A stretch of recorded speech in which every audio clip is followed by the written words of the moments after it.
Michelle Crummell, and in this video we're going to continue our review of the algebra and trigonometry skills necessary to do well in calculus. In the description below, you'll find a link to a worksheet containing all of these exercises. In this first set of exercises, we're going to practice writing formulas. Number 41, a rectangle has dimensions x by y. So let's sketch a rectangle and label the dimensions x and y. The perimeter of the rectangle is 16. So I can write a formula for perimeter. I know perimeter is the sum of the four sides, so 2x plus 2y. And the perimeter is 16, so that is equal to 16. Find the area of the rectangle as a function of x. So we need to find a of x, meaning I need a formula for area that only has x as the variable on the right hand side. In other words, I want to eliminate the y. I know that the area of a rectangle is x times y, but I do not want to have a y on the right hand side of my equation, or the left hand side for that matter. I want to eliminate the y. So we can do that using substitution. From this equation here, we're going to solve for y. We get y equals 16 minus 2x over 2, which simplifies to 8 minus x. Now I can substitute that in for y in my area equation, giving me area equals x times the quantity 8 minus x. Now I have an equation for area that is written strictly in terms of x. Number 42, find the area of an equilateral triangle with perimeter 18.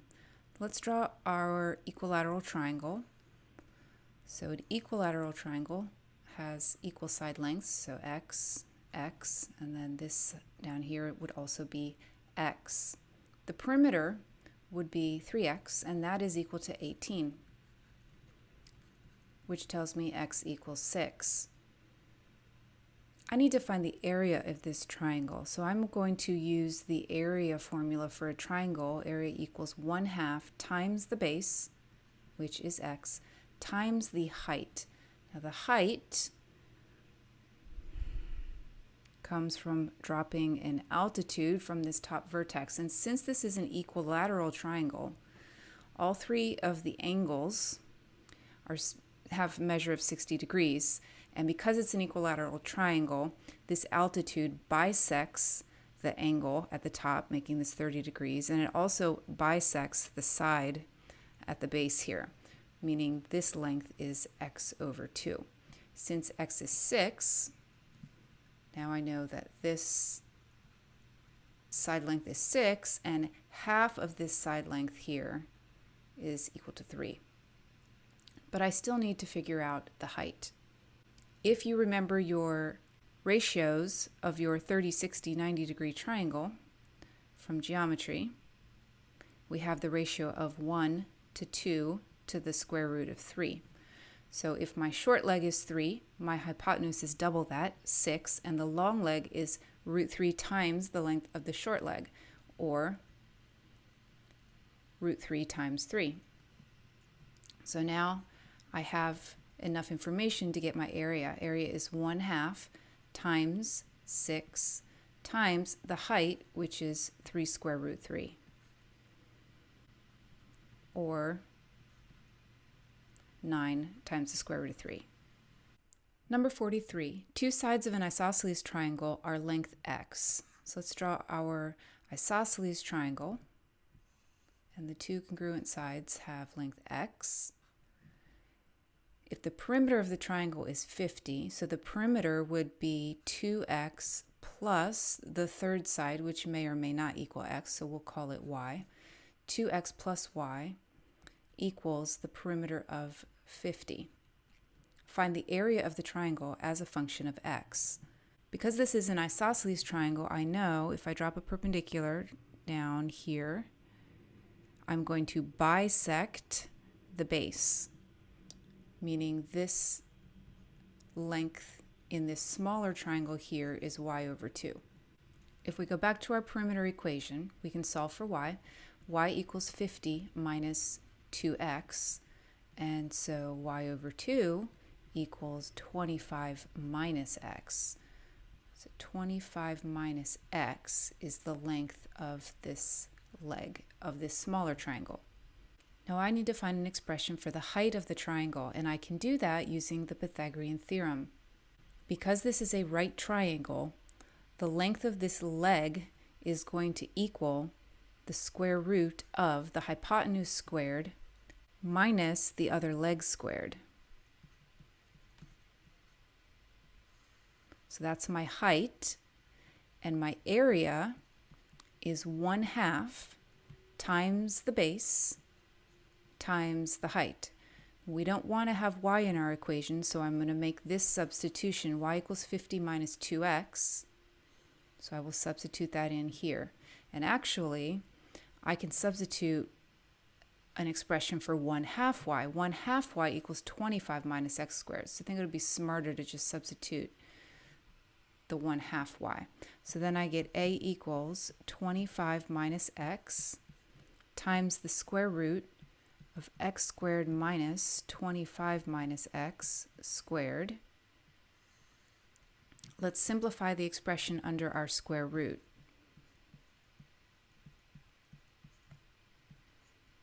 So we have x squared. Now I'm going to expand 25 minus x squared. So that's 625 minus 50x plus x squared. And we have some like terms that we can combine.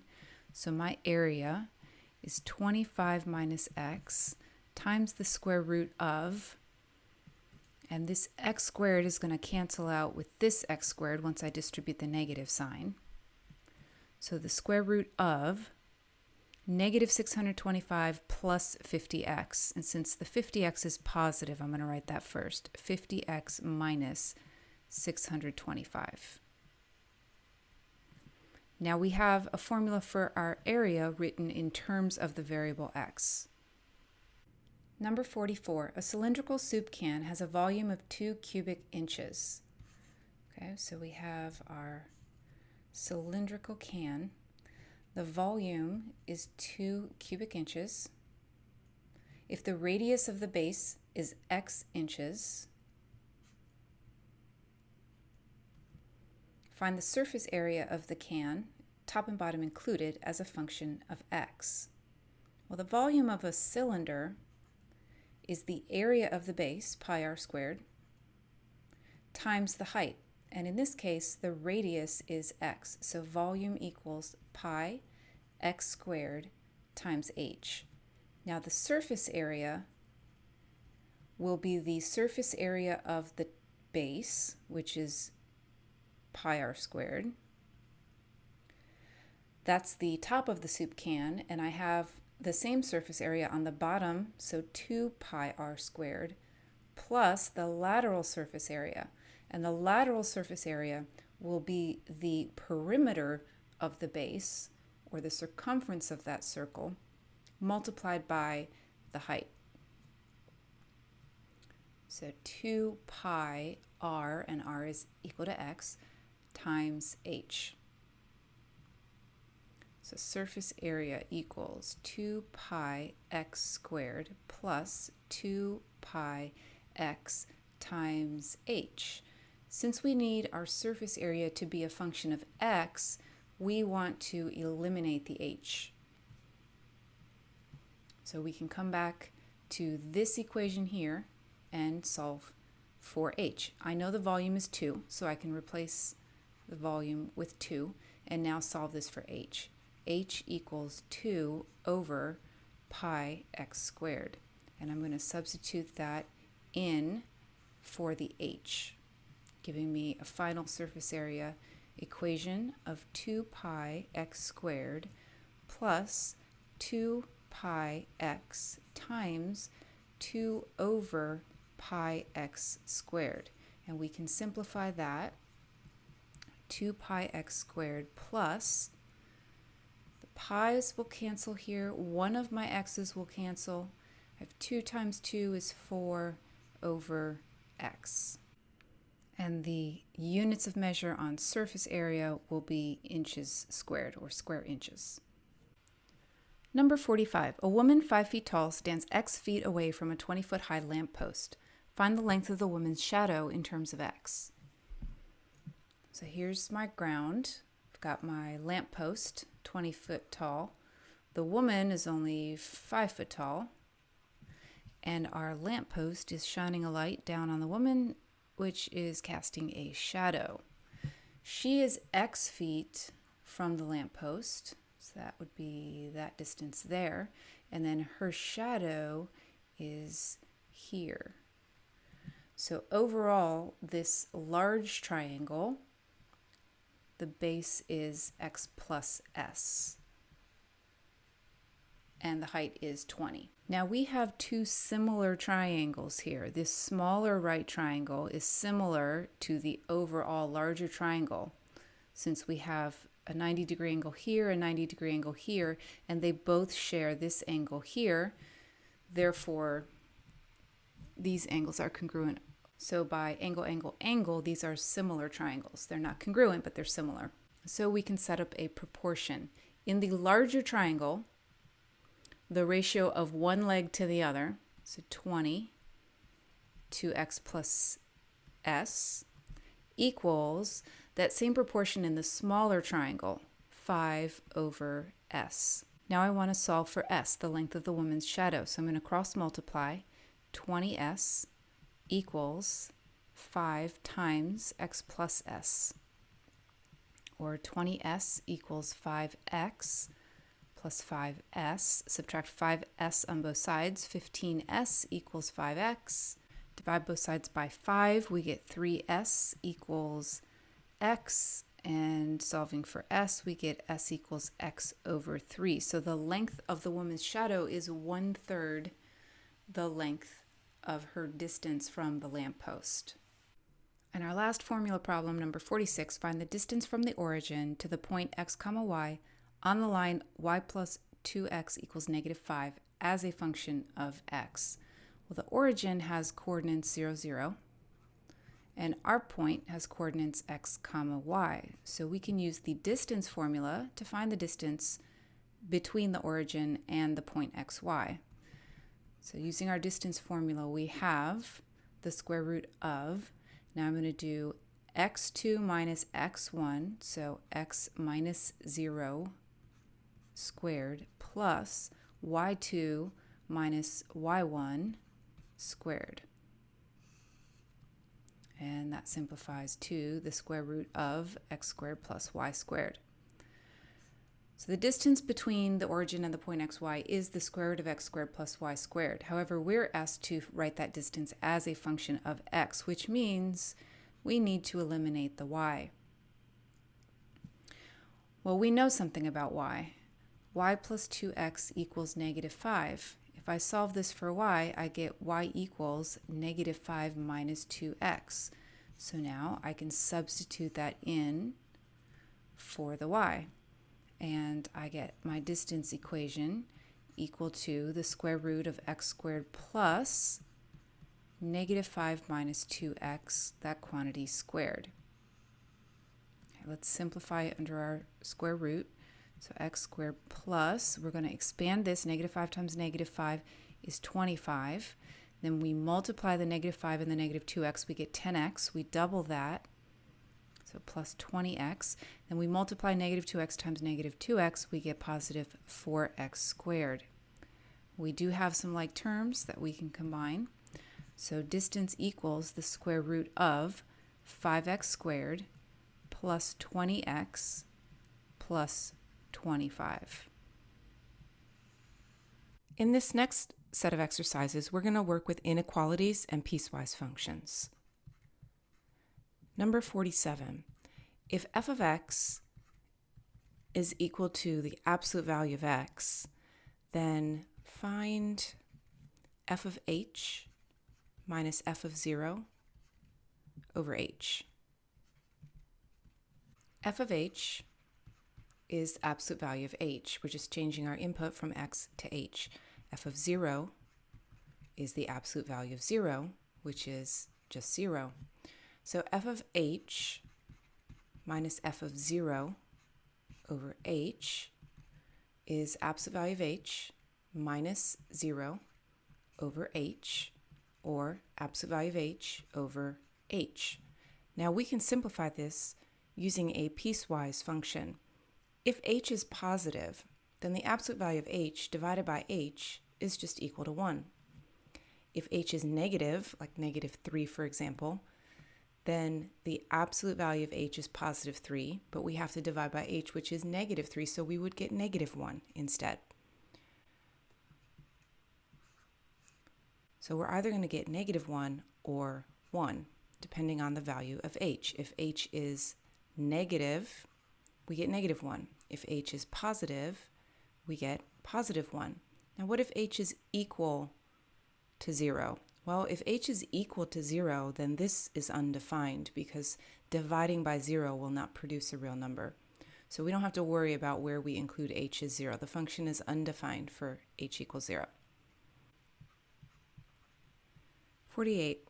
Solve x squared minus 4x minus 12 greater than 0. It looks like we can factor this left-hand side. That would factor, see, 12 is 6 and 2, so x minus 6 times x plus 2. Working that back out, I have x squared plus 2x minus 6x minus 12, so that works. Now we want to know when this is positive. Well, it would help to know when this is equal to 0. It's going to equal 0 at x equals 6 or x equals -2. So if we do have a sign change, a place where the function changes from positive to negative or negative to positive, it's going to have to occur at one of these zeros. So let's consider a number line, and we'll put these two places where our expression is equal to 0, and then figure out for the other real numbers on our number line whether that expression is positive or negative. So we do that using test points. In this area over here, I can pick any test point less than -2. So I like to exaggerate it a bit because it just helps to figure out whether the quantity is positive or negative. So I'm going to use -100 as my test point. I'm going to use -100 at -100. So at -100, I'm going back here into the factored form, and I'm asking myself, is this expression going to be positive or negative? Well, -100 minus 6 is negative. I don't really need to find out exactly what number value it is, just need to know that it's negative. And here, -100 plus 2 is also negative. So I have a negative value times a negative value, and that's going to overall give me a positive value. And that will be true for all numbers less than -2. It can't possibly be negative anywhere else without passing through 0. And since there is no 0 less than -2, I know my expression must be positive for all values less than -2. Now let's look at our next subinterval between -2 and 6. I'm going to use 0 as a test point. So at 0,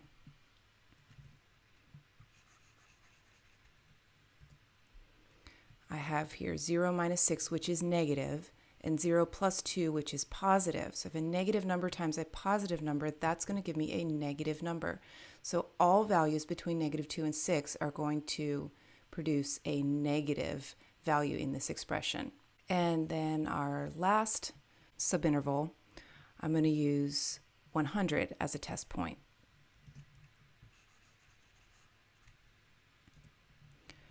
So here I have 100 minus 6, that's positive, and 100 plus 2, that's positive. A positive times a positive is positive. So now I can see the intervals where this equation is positive and the intervals where it's negative. It's positive for x less than -2, not equal to -2, because it's equal to 0 when x is -2, or when x is greater than 6.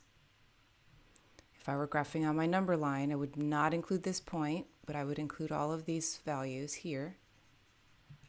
Not include the -2, but include anything less than -2. 49. Solve the quantity x plus 2 times the quantity 1 minus x less than 0. This has already been factored for us, so we can see where it's going to equal 0. X plus 2 times 1 minus x equals 0 at x equals negative 2 and x equals 1. So again, I'm going to draw a number line and place those critical values on my number line. At negative 2, the expression is 0. At 1, it's equal to 0. Now I need to find whether it's positive or negative for any of the other real numbers in these subintervals. So again, I will pick a test point. Here I'll use negative 100. At negative 100, this is going to be negative, and at negative 100, this is going to be positive. 1 minus negative 100 is positive, so I'm multiplying a negative times a positive, which is going to be negative. Now between negative 2 and 1, I'm going to use 0 as a test point. Okay, so when I put in 0, here the 0 plus 2 is positive. 1 minus 0 is also positive. A positive times a positive is positive.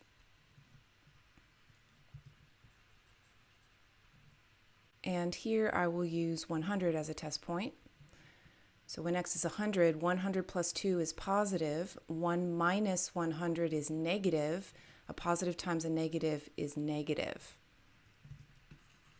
So now I can see whether my expression is negative, positive, or equal to 0 for any real number on the real number line. We're trying to figure out where this inequality is negative. So not here, not here, not anywhere in between there, but it's negative for all of these values, and it's negative for all of these values.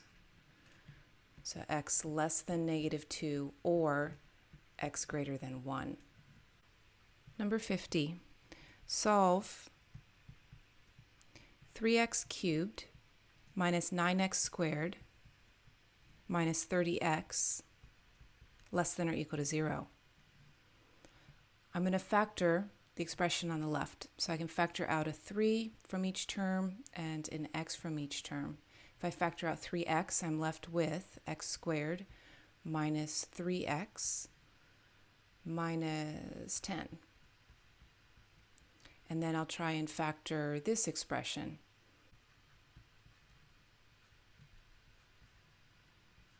So 10 could be 2 and 5. We want a negative term in the middle, so x minus 5 and x plus 2. And this is going to equal 0. If I make a number line, this is going to equal 0 when x is 0, when x is 5, and when x is negative 2. So I'm going to put those on the number line in the order that they would naturally appear. And 5 is our other one. So now we are splitting up the set of real numbers into 4 subdomains, and we have to test a value in each subdomain. Well, I already know at negative 2 the expression is 0. At 0 the expression is 0. At 5 the expression is 0. So now I'm going to test values in between. So here I'll test negative 100. And again, I'm going to use the factored form of my expression so that I can calculate this more quickly, because I don't care what the number value is, I just care if it's positive or negative. So at negative 100, 3 times negative 100, that's negative. Negative 100 minus 5 is negative. Negative 100 plus 2 is negative. So if negative times negative times negative, overall that's negative. Now, within my next subdomain, I'm going to use negative 1 as a test point. So at negative 1, 3 times negative 1 is negative. Negative 1 minus 5 is negative. Negative 1 plus 2 is positive. Negative times positive is positive. Now, between 0 and 5, I'm going to use 1 as a test point. So at 1, 3 times 1, that's positive. 1 minus 5, that's negative. 1 plus 2, that's positive. Positive times positive is negative. And then finally, I'm going to use 100 as a test point. 3 times 100, that's positive. 100 minus 5, that's positive. 100 plus 2 is positive. Positive times positive times positive is positive.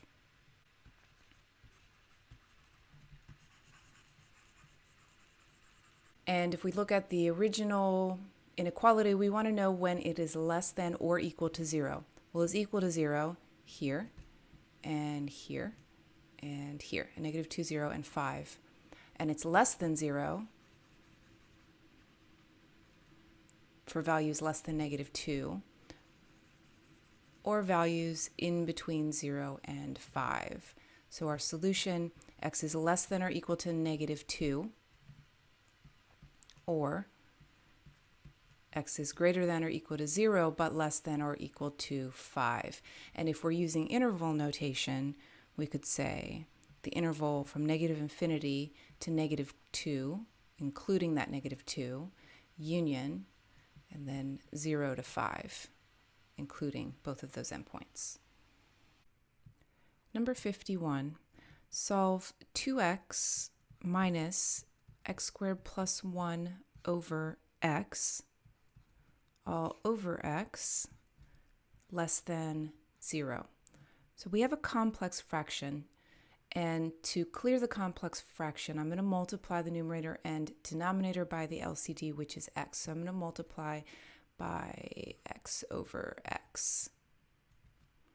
Okay, so in the numerator, when I distribute that x, I get 2x squared minus the quantity x squared plus 1. And in the denominator, x times x gives me x squared.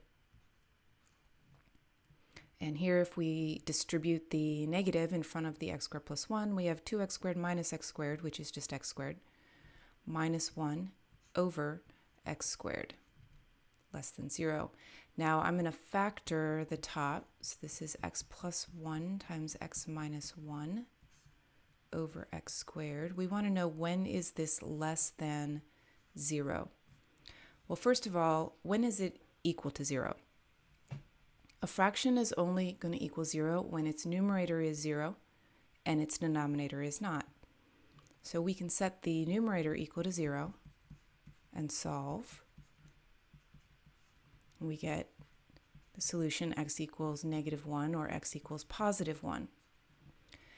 Neither one of those values makes the denominator 0, so this fraction will equal 0 at x equals negative 1 and x equals positive 1. When we create our number line, we want to have those values on our number line. Those are the values where our expression is equal to 0. So if we have a sign change from negative to positive or positive to negative, it's going to have to occur at one of those values. Now, there is something else going on here that we have to be careful about. It's easy to miss the fact that x equals 0 is not part of the domain. We can see that in the original expression. Here we're dividing by x, and since we can't divide by 0, we know x is not 0. We're also dividing by x here in the original expression. So we have x not equal to 0 as a part of our domain restriction. And so when I set up my number line, I want to make sure I don't use 0 as a solution. So I'm going to include that as a critical value here. And at 0, the expression does not equal 0. It's not positive, it's not negative, it's just undefined. So I'm going to put DNE for does not exist. And it's important that I do that because I don't want to accidentally use 0 as a test point, and I don't want to accidentally include it in my solution. So I want to know when this expression is less than 0. So this is where I'm going to put my test points. First, I'm going to check when x is negative 100. At x equals negative 100, negative 100 plus 1 is negative. Negative 100 minus 1 is negative. And in the denominator, any number I put in there besides 0, when I square it, it's going to be positive. So this is always going to be positive down here in the denominator. Negative times negative divided by positive is positive. And then I'm going to pick a test point between -1 and 0. So at x equals -1/2, let's try that. At -1/2, -1/2 plus 1, that's positive. -1/2 minus 1 is negative, and the denominator is positive. So we have positive times negative divided by positive. That gives us a negative. At positive 1/2, when x is 1/2, 1/2 plus 1 is positive. 1/2 minus 1 is negative. So we have positive times negative divided by positive. That is also negative. And at x equals 100, 100 plus 1 is positive. 100 minus 1 is positive. We have positive times positive divided by positive. That is going to be positive. And my goal is to figure out where that original expression was less than 0. So we can see it is less than 0 here, but not at those endpoints. And here, not at the endpoint. So our solution, x is in between, but not including -1 and 0, or x is in between, but not including 0 and 1. In interval notation, we would write -1, 0, union 0, 1. Before we look at number 52, let's do a quick review of the way absolute value works. If I say the absolute value of x equals 5, then what I mean is the distance between the origin 0 and x is 5. So in a number line, here's 0, and the distance away from 0 is 5, exactly 5. So 1, 2, 3, 4, 5 units to the right. That means my x value could be here. Or what if it was 5 units away in the other direction? 1, 2, 3, 4, 5, -5. X could be here. In either case, if x is -5 or if x is +5, the distance between x and 0 is exactly 5. Now with an inequality, if I say the absolute value of x is less than 5, now I'm saying the distance between x and 0. Now I'm saying the distance between x and 0 is less than 5. So it could be 1 or 2 or 3 or 4. Not 5, but anything less than 5. So not 5, but it could be anything between 0 and 5.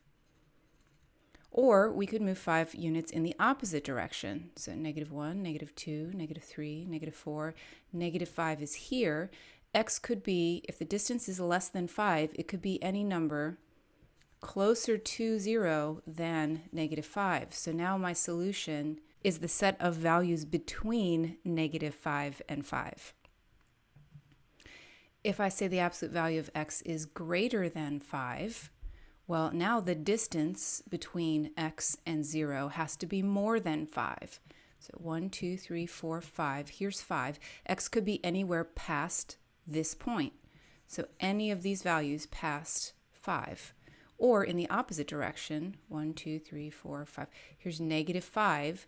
X could be any value farther away from 0 than -5. So now our solution looks like this. So when we solve an absolute value inequality, if you can remember, so less than is in between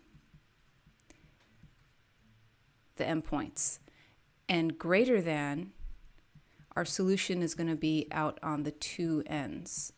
Okay, so less than, our solution is in between our endpoints. Greater than, our solution is going out on the two ends. Number 52, solve absolute value of 15x plus 8 is less than or equal to 3. So when I see less than, I know my solution is going to be in between 3 and -3.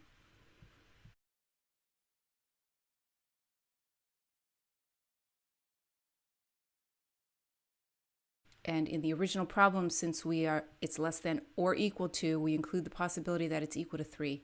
We carry that forward through the problem. Now to solve this, I want to isolate the x in the middle. So I'm going to subtract 8 from each part. Negative 3 minus 8 is less than or equal to 15x plus 8 minus 8 is less than or equal to 3 minus 8. I'm subtracting 8 from each part. So I get negative 11 less than or equal to 15x, right? The 8 and negative 8 cancel out, less than or equal to negative 5. And since we're trying to isolate the x, my next step would be to divide each part by 15. So negative 11 over 15 less than or equal to 15x divided by 15 is just x, less than or equal to negative 5 over 15, which reduces to negative 1/3. Number 53, solve absolute value 15x plus 8 is greater than 3. So when we're solving this greater than equation, if the distance is greater than 3, then I know the solution is going to be going out on the two ends.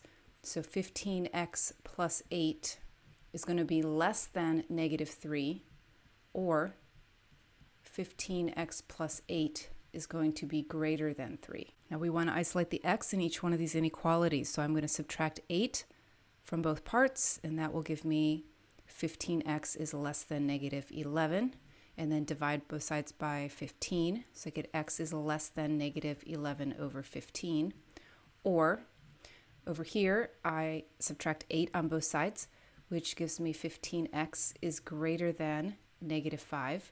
Divide both sides by 15, x is greater than negative 1/3. Now, if you find it difficult to remember the less than in between, greater than two ends, because it is just sort of a mental shortcut, we can work through this algebraically. If I want to drop absolute value, what I do is replace it with parentheses and then put a plus or minus in front. So if we go back to our original inequality, the absolute value of 15x plus 8 is greater than 3. I can drop the absolute value, putting plus or minus in front of it. And now this is really two separate equations to solve. The first one with a positive in front, so 15x plus 8 is greater than 3. Or my second equation with the negative in front, negative 15x plus 8 is greater than 3. Now on the inequality on the left, we've already solved that one. We subtract 8 on both sides, and then we divide by 15. So we get 15x is greater than negative 5, x is greater than negative 1/3.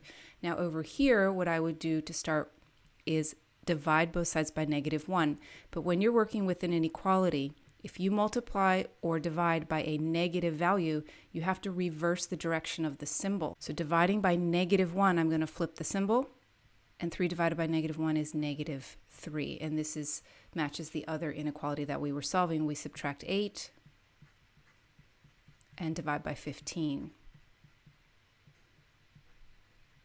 In this next set of exercises, we want to be able to sketch or describe the graph of a function without the aid of a calculator.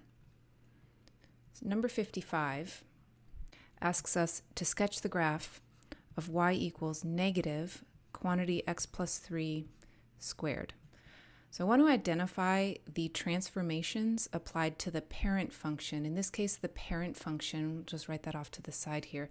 The parent function is y equals x squared, and that's a graph we should just know by heart. It passes through the origin.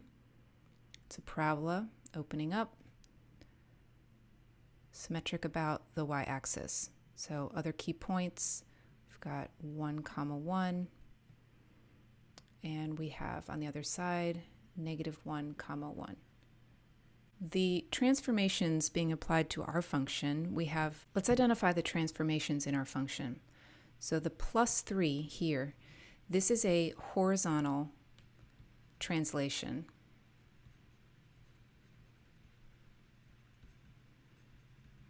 And it is going to shift the graph 3 units to the left.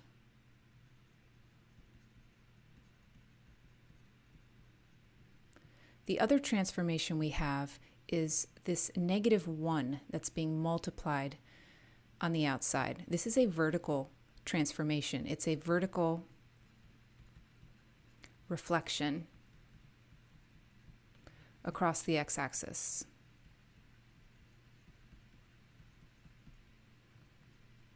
Now, it doesn't matter graphically if we deal with our horizontal transformations first and then our vertical, or vice versa. But we want to shift all the points 3 units left, and then we want to reflect about the x-axis. We would get the same result if we did the reflection first and then shifted the points 3 units left. Okay, so if I go back to my key points, let's just write down the new coordinates after the transformation. So I have 0, 0 maps to, now if I'm shifting 3 units left, that affects the x-coordinate, so -3, and then the reflection affects the y-coordinate, which is multiplied by -1. So the new point would be -3, 0. Then my point 1, 1, if I shift left 3, my new x-coordinate is -2, and reflecting about the x-axis is just multiplying that y-coordinate by -1. So -2, -1. And then the other key point I have labeled on my parent function is -1, 1. We're shifting that 3 units to the left, so it takes us to -4. And then reflecting about the x-axis, we're multiplying that y-coordinate by -1. I'm going to plot these new points, 2, -1, and -4, -1. Okay, so our function looks like so. Number 56, sketch the graph of g of x equals the square root of x minus 2 minus 1. Our parent function here is y equals square root of x. Let's sketch the graph of our parent function and identify some key points. Okay, so it passes through the origin, 0, 0. It also passes through the point 1, 1, and we'll add one more point on here, 4, 2. That's our parent function. Now let's identify the transformations.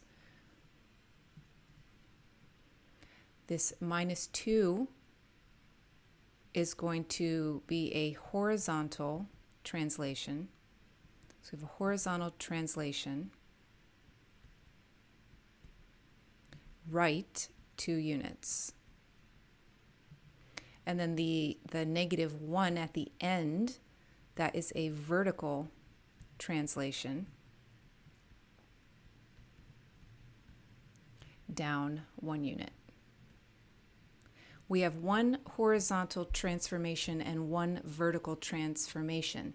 So it doesn't matter the order that we apply them in this case. You can do all your horizontals first and then all your verticals, or you can do all your verticals first and then all of your horizontals. We only have one of each type, so the order isn't going to affect the way our graph looks.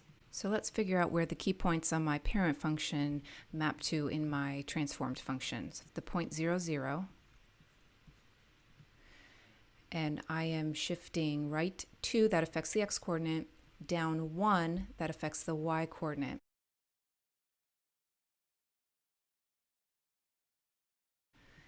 The point 1, 1, I'm shifting right 2, so the new x-coordinate is 3, down 1, the new y-coordinate is 0. And then 4, 2, again I'm shifting right 2, so the new x-coordinate is 6, and down 1, the new y-coordinate is 1. Now we can plot these values on our new graph. So I have 2, -1, 3, 0, and 6, 1.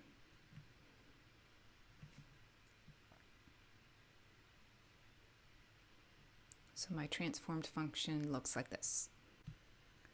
57. Sketch the graph of y equals absolute value of x plus 3 plus 5. My parent function is y equals absolute value of x.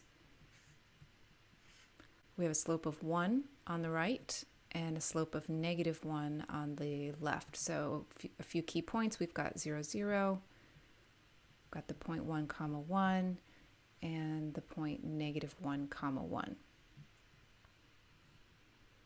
The plus 3 in our transformed equation, that is a horizontal translation.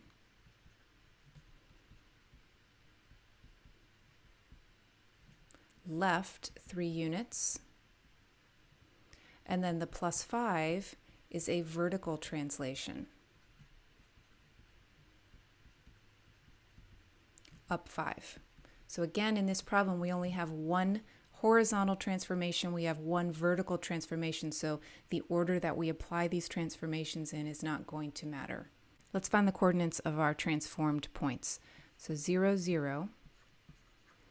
If I move left 3, that makes the new x-coordinate negative 3, and then up 5 makes the new y-coordinate 5.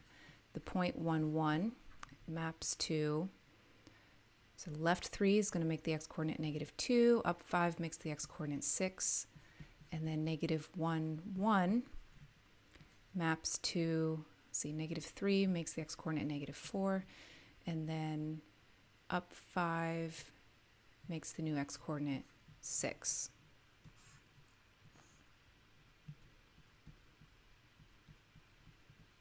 So here's negative 3, 5,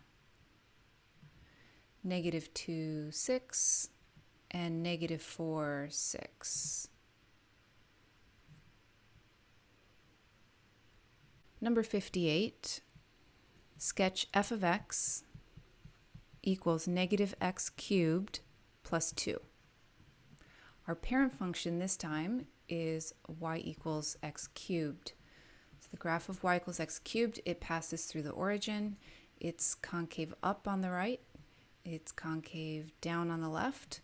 We have a few key points. We've got 1, 1, negative 1, negative 1, and then 0, 0. Our transformed function here, the negative 1 here is going to cause a reflection. Let's call that a vertical reflection.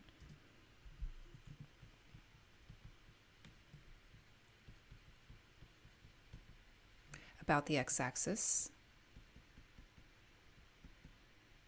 And the plus 2, that is going to be a vertical translation. Up 2. So in this example, we have two vertical transformations. One is a reflection, one is a translation. And when we apply these transformations, the order does matter. So we want to do the reflection first and the translation last. Since these are vertical transformations, they are only going to affect the y-coordinates. They do not affect the x-coordinates. So let's see what happens to the points from our parent function. We've got 0, 0, 1, 1, and then negative 1, negative 1. My transformed function, the x-coordinates are not affected by vertical transformations, so the x-coordinates are going to remain the same. But now the y-coordinates, we have to do the reflection first, so we multiply by negative 1, and then we translate by adding 2. 0 times negative 1 is still 0, plus 2 is 2. My next point, 1 times negative 1 is negative 1. I add 2, I get 1. My next point, negative 1 times negative 1 is 1. I add 2, I get 3. So those are my new points. 0, 2, 1, 1, and negative 1, 3.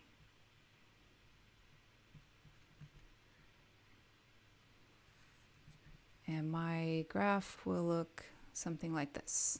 Number 59, our equation is y equals x squared plus 3x plus 2 over 4x squared minus 4. So this is a rational function. We want to identify all intercepts, so both x and y intercepts, identify any removable discontinuities, which appear as holes in the graph, and find any asymptotes, vertical or horizontal. Let's start by finding our y-intercept. And actually, as a first step, I'm going to go ahead and factor this completely. In the numerator, we can factor x squared plus 3x plus 2 as x plus 1 times x plus 2. In the denominator, we can factor out a 4, leaving me with the difference of squares, so I can factor that further.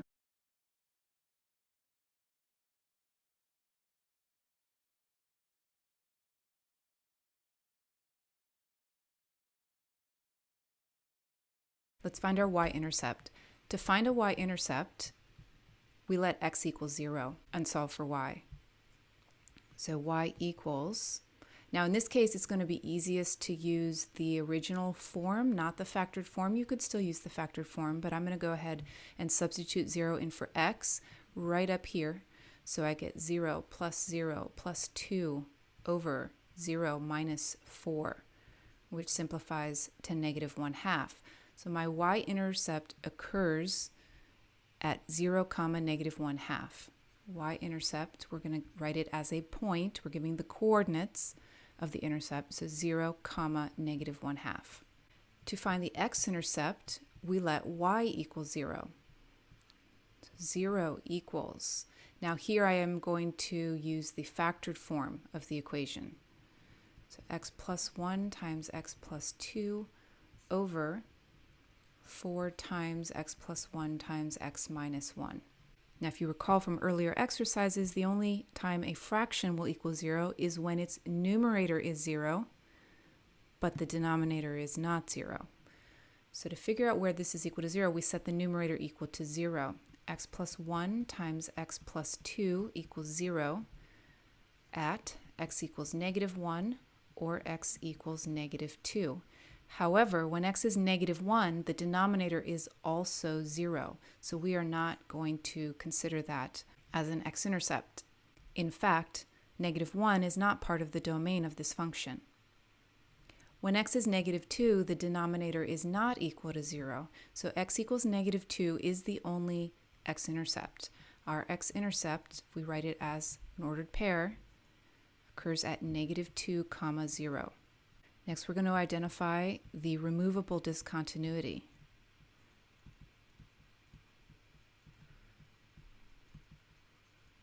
The removable discontinuity occurs when you have a common factor in your numerator and denominator.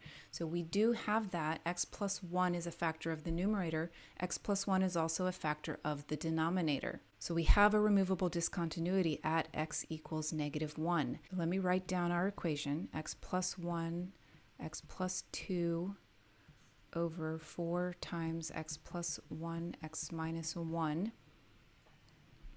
The removable discontinuity comes from this common factor of x plus 1. When we remove it, now we are able to substitute negative 1 in for the x. So we get negative 1 plus 2 on top over 4 times negative 1 minus 1. And if we simplify that, we get 1 over negative 8. So that is the y-coordinate at the removable discontinuity. The x-coordinate is negative 1, the y-coordinate is negative 1 over 8. So our removable discontinuity occurs at negative 1, negative 1/8. Next, we want to find the horizontal asymptote. For a rational function, we can find the horizontal asymptote pretty easily just by looking at the leading terms of the numerator and denominator. So let me recopy our equation. X squared plus 3x plus 2 over 4x squared minus 4. Both the numerator and the denominator have the same degree. So if you remember kind of that mental shortcut, when they have the same degree, we just use the ratio of the leading terms, which reduces to 1/4. The leading coefficient on the top is 1, the leading coefficient on the bottom is 4. So we have a horizontal asymptote at y equals 1/4. Make sure that you always give this as an equation. An asymptote is a line, it's a boundary line, but it is not a point, it's not a single number, it is an equation, so you have to write y equals 1/4. To find our vertical asymptote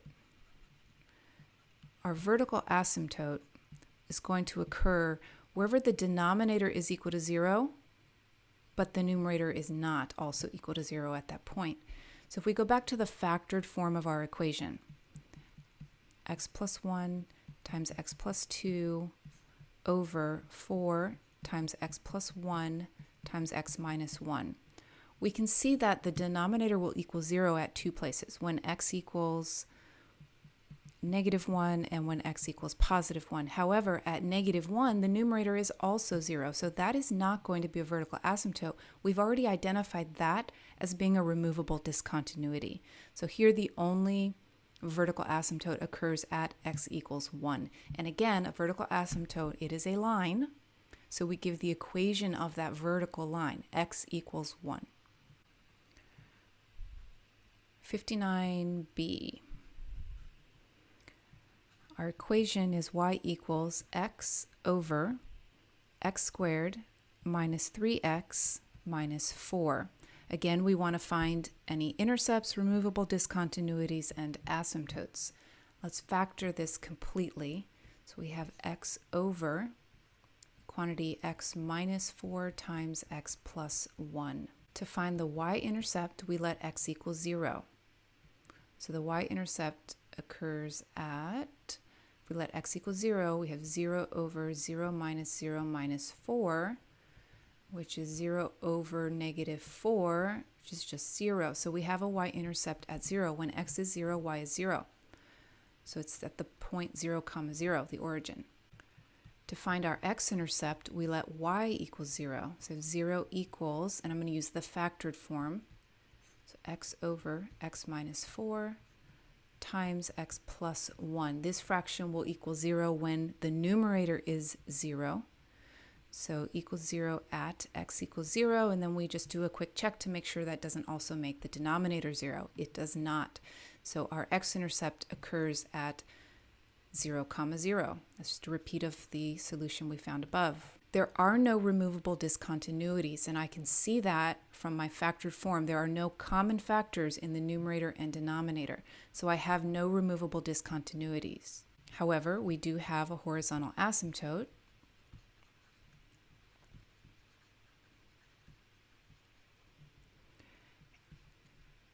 My function is x over x squared minus 3x minus 4. The top has degree 1. The bottom is degree 2. When the degree in the denominator is larger, your horizontal asymptote is at y equals 0. Remember, in the last problem, they had the same degree, so we found that a little bit differently. We looked at the ratio of the leading coefficients. To find the vertical asymptote,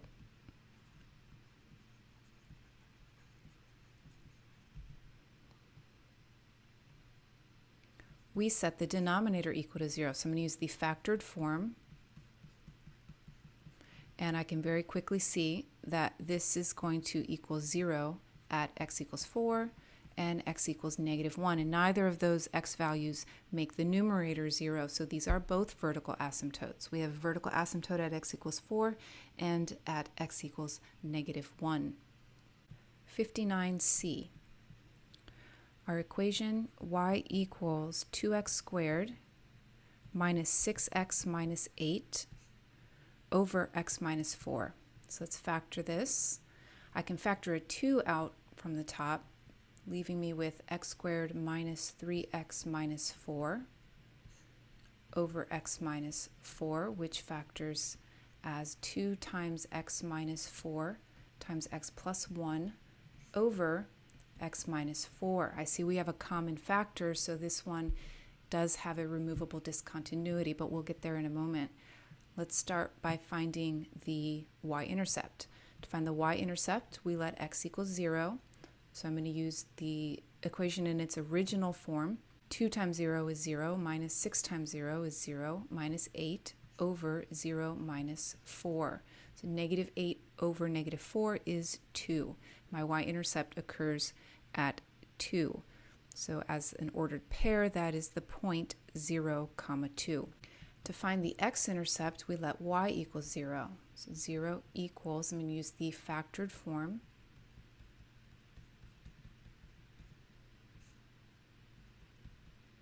And this will equal 0 when the numerator is 0, as long as the denominator is not also 0. And I can see right away this removable discontinuity. I'm just going to go ahead and take that out of the equation right now. So my only solution is going to be x equals -1. So the x-intercept occurs at the point -1, comma 0. Removable discontinuity we just saw.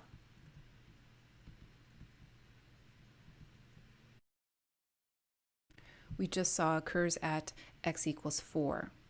So x equals 4, that's just the x coordinate. A removable discontinuity is a whole. It is a single point. So we want to give the ordered pair, the coordinates of that point. I know the x coordinate. To find the y coordinate, we go ahead and remove the discontinuity from the equation and evaluate it at our x coordinate. So I would have 2 times 4 plus 1 over 1, which is 10. So the removable discontinuity occurs at the point 4, comma 10. Horizontal asymptote. The horizontal asymptote. Again, we're going to compare the degree of the numerator and denominator. So the numerator, 2x squared minus 6x minus 8. The denominator, x minus 4. Numerator has degree 2. Denominator has degree 1. When the degree of the numerator is larger than the degree of the denominator, you will not have a horizontal asymptote. To find a vertical asymptote, we find where the denominator is 0, as long as the numerator is not also 0 at that point. But our denominator is only x minus 4, and that is our removable discontinuity. When we look at this in factored form, the x minus 4s, those are common factors, they go, and then we're just left with 2 times x plus 1. So there is no denominator left here. There is no vertical asymptote. So this particular function has no vertical asymptote, no horizontal asymptote, just a removable discontinuity at 4, comma 10. So in this video, we've looked at writing formulas, solving inequalities and working with piecewise functions, graphing functions using transformations of parent functions. In our final installment, we're going to review exponential and logarithmic functions and trigonometry.